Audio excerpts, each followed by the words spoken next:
Muito bom dia, queridos. Graça e paz. Manhã de quinta-feira, dia 20 de agosto de 2026. Como os dias estão passando rápido, não é verdade? E para hoje eu quero trazer um texto para nós muito interessante, que está ali no texto da segunda carta que Paulo escreveu à igreja de Corinto, no capítulo 12, versículo 9, que diz o seguinte, o texto: Mas ele me disse, a minha graça te basta, porque o poder se aperfeiçoa na fraqueza. De boa vontade, pois me gloriarei nas minhas fraquezas, para que em mim habite o poder de Cristo. Para que em mim habite o poder de Cristo. Essa palavra fala sobre confiando em Deus quando percebemos nossas fraquezas. E é nesse instante que nós vamos orar.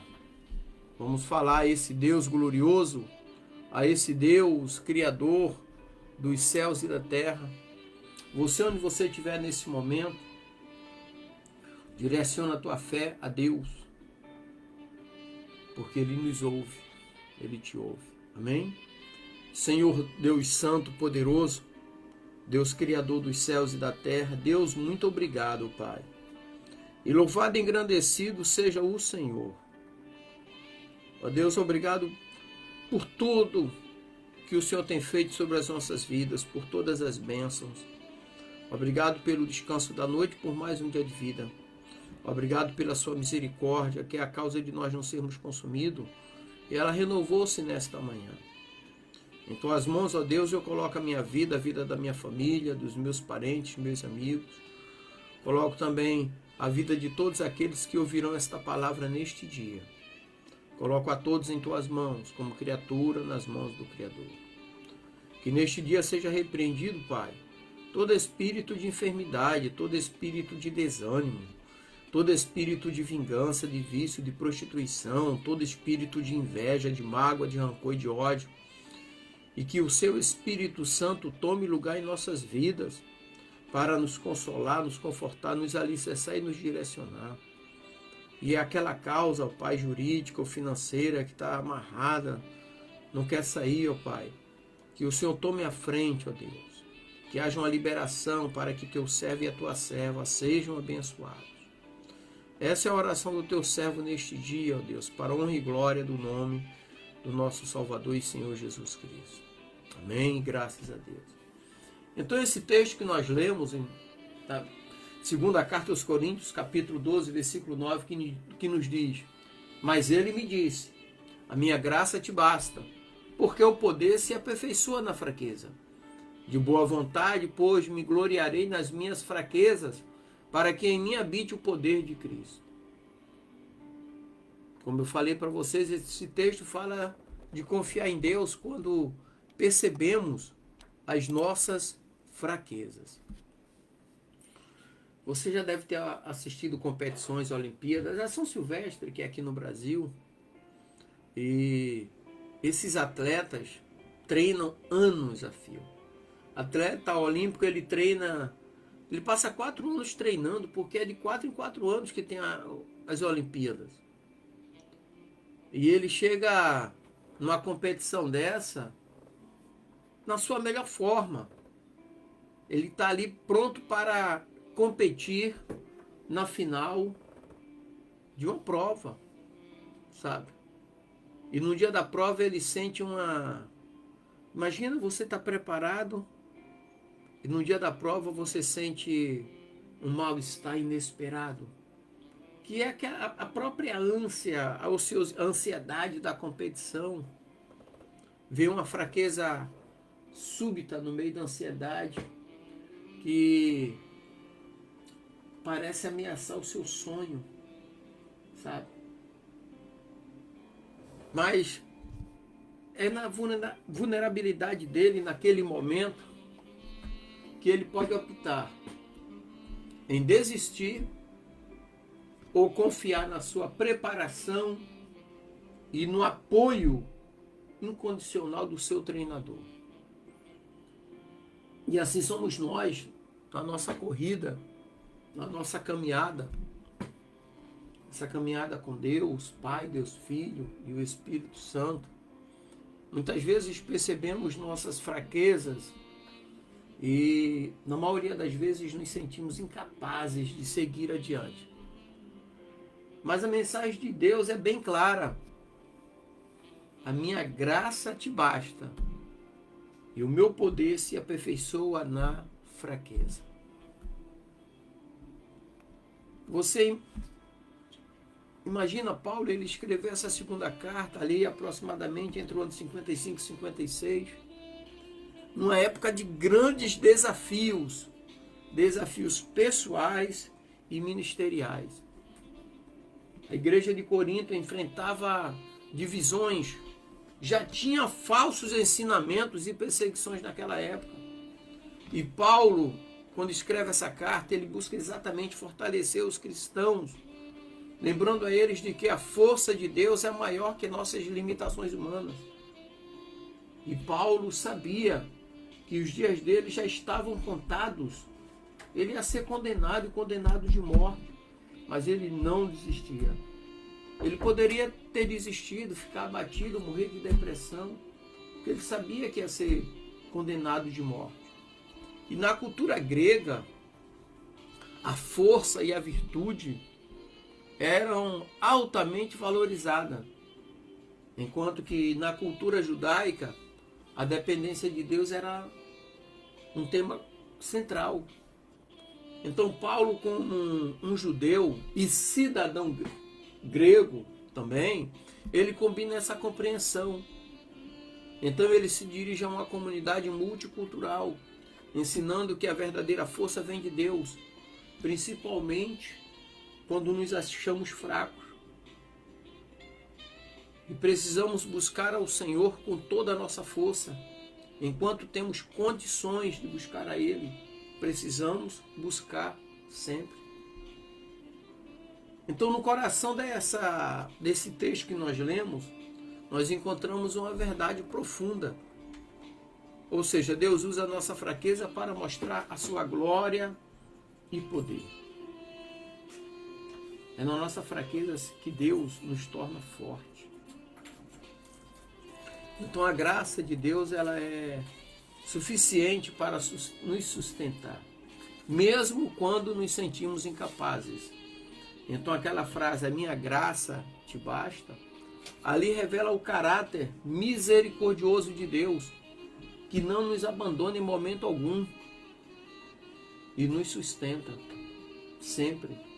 Essa certeza, essa plena certeza, eu vou acrescentar essa palavra, precisamos ter. Eu não sei pelo que você está passando nesse momento, não sei qual é a sua luta, se é financeiro, emocional, quebra de relacionamento, se é espiritual, mas em tudo isso eu digo que Deus, Ele supre todas as áreas da nossa vida. E essa passagem, ela desafia a visão contemporânea de hoje. A visão de hoje é forçada, é baseada no sucesso, na autossuficiência. As pessoas confiam demais naquilo que Ele é.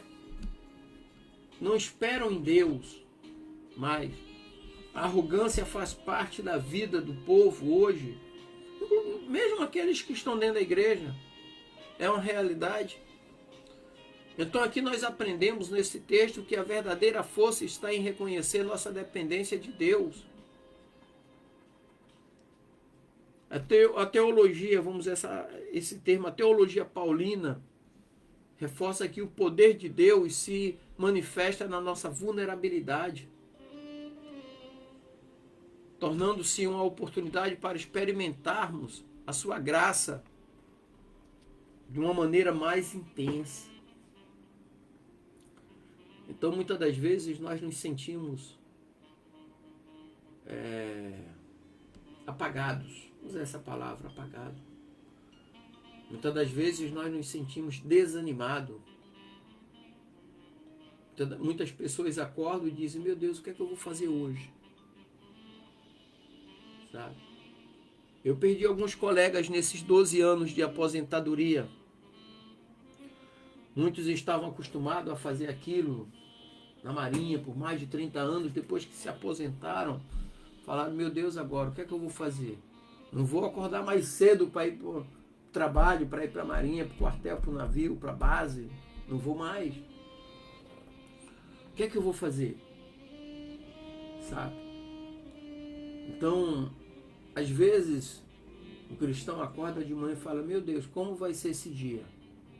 Entrega o teu caminho ao Senhor e confia nele, mas tudo ele fará. Meu Deus, aquela igreja, eu olho para as pessoas, mas parece que as pessoas não me veem. Entrega o teu caminho ao Senhor, confia nele, mas tudo ele fará. Paulo não procurava glória para si. Tem pessoas que querem ser valorizados, que querem ser isso e aquilo, meu irmão. Malaquias 4:2 diz assim, para vós que temeis o meu nome, nascerá o sol da justiça. É a justiça de Deus, não é a justiça dos homens. Lá no céu, nós vamos ver o destino daqueles que se achavam justiçados e daqueles que se achavam injustiçados. Deus é justo. Todos estarão diante, todos nós estaremos diante do grande juiz. Vai abrir o livro da vida de cada um, sabe? Então, a minha graça te basta. Esse texto ele traz algumas lições práticas para o nosso dia a dia. A primeira lição é reconhecendo as fraquezas. Tem gente que não reconhece, que dá desculpa. Ou seja, não se esconda. Confie essas fraquezas, entrega elas a Deus.